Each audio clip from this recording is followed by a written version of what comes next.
Folks, welcome back to the Dice Tower. I'm Sam, and usually on the bottom fives, it is myself and my friend JT.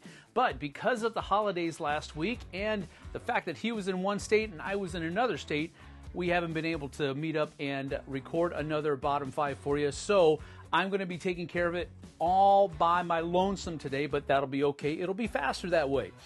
So what I thought I would do here is I would share with you my bottom five out of my top 10 games that I played over the Thanksgiving week. Now, we traveled down to North Carolina to visit my second oldest son, David, his wife, Bruna, and our new grandbaby, Violet. And while we were there, we were able to get some gaming in. But out of the 11 games that we had with us, we were actually able to play 10 of them. So I thought I'd put them in order for you. So let's get to it. My number 10 was a game that my son Aiden actually wanted me to buy because he's big into football, and it was Uno Elite. We saw it at Walmart, and he was interested in it. He said he would play it if we bought it, so I did. We played it, and it's Uno, but it's got some cool things in it.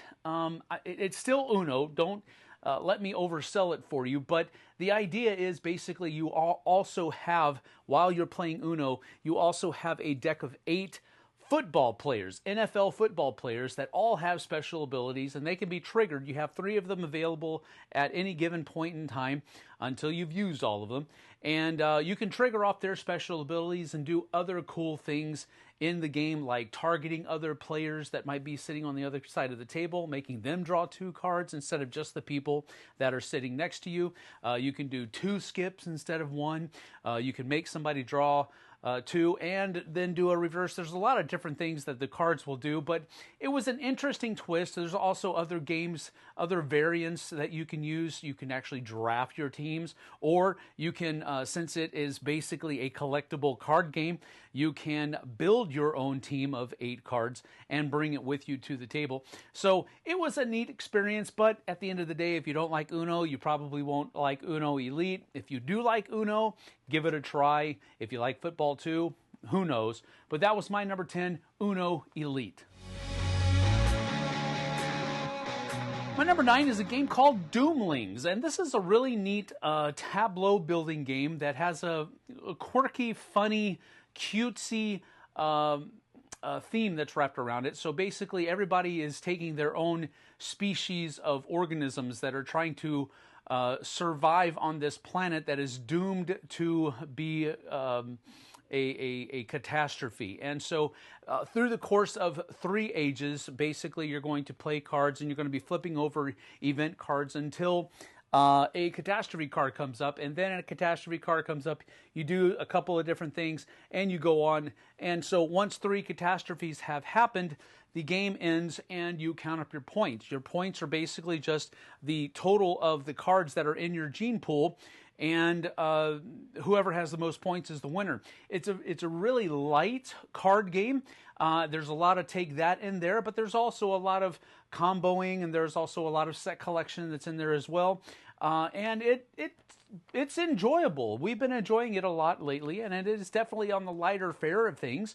But this is something that has been very fun to play. Each of the cards have little sayings and things like that that go along with the kind of card that it is, and those are always really fun to share with the other people at the table.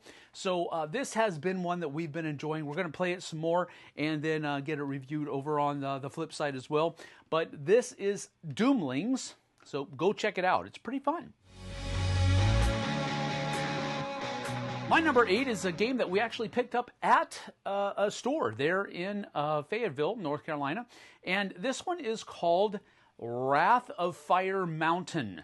Now, this is a couple of really cool designers, Phil Walker Harding and Eric Lang, got together to do this one. So kind of think of it along the same lines as the kind of games that you would normally see come out of Game Right, but it has that complexity level, but there's also some area control mechanisms that are going on, and the island's going to be shifting around, and so all of those different areas that you can control are going to be splitting up and rejoining in different configurations. It's actually a really fun game throw on top of that the fact that you're going to be rolling dice that are going to be giving you the different actions that you're going to be able to do, Yahtzee style. So you get one roll and then you can keep some, and you get 2 re-rolls. It was a really fun game, and I enjoyed it. We only played it once, but I am looking forward to getting it back to the table because it has great component quality. It's got the ability to add dinosaurs to your clan, basically, or your tribe, and then you're also able, each one of those dinosaurs has their own special ability that helps you control different areas or get people out of the areas that you want to go into. It's a really enjoyable time. Definitely more of a family weight game, but we enjoyed it a lot. My number 7 is a game that I took specifically so I could get more games played of it so that I could review it, and actually reviewed it on the Dice Tower on Wednesday, so you can go check that review out. But this is called Clans of Midgard.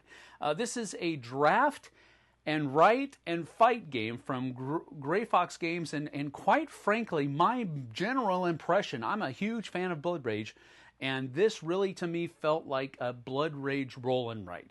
So if you've been looking for a Blood Rage roll and write, you really need to turn your gaze upon Clans of Midgard, because it really does kind of fit that niche. You get to fight monsters. You get to do some area control, fighting against other clans, Vikings. You get to do some closed drafting. You get to try to curry the favor of the gods with your offerings, and you're also trying to score glory points, and you get points for dying in battle, going to Valhalla. You also get a lot more points for winning victory, getting a victory in battle. There's a lot of really neat things going on, and it plays in a very short time frame, and it was fun. I really enjoyed it. You can go check out my review for a little bit of a further dive into what I thought about the game. But that's the number 7 game that we played during Thanksgiving, Clans of Midgard.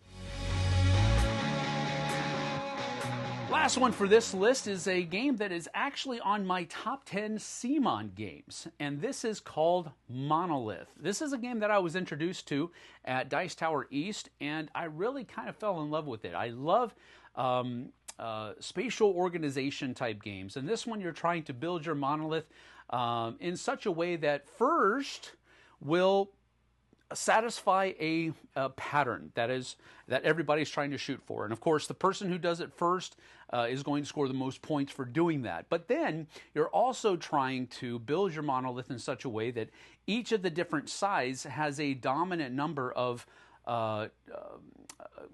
faces that are going to be of a certain color. And you can also kind of predict how many faces of that color you're going to have on each of those different sides of the monolith. And that's another fun thing about, you can score points that way.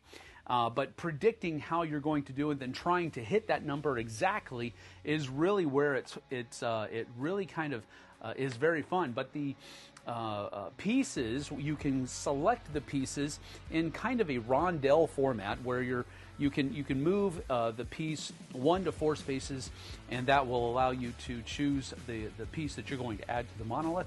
It's a really fun game, great component quality. I really did enjoy this one a lot. That's my number 6 of games that we played over Thanksgiving, Monolith. So that's about that. You can head on over to the Flipside right now and go check out my top 5 games I played during Thanksgiving. So we'll see you guys and gals on the Flipside. Thanks for watching. Take care.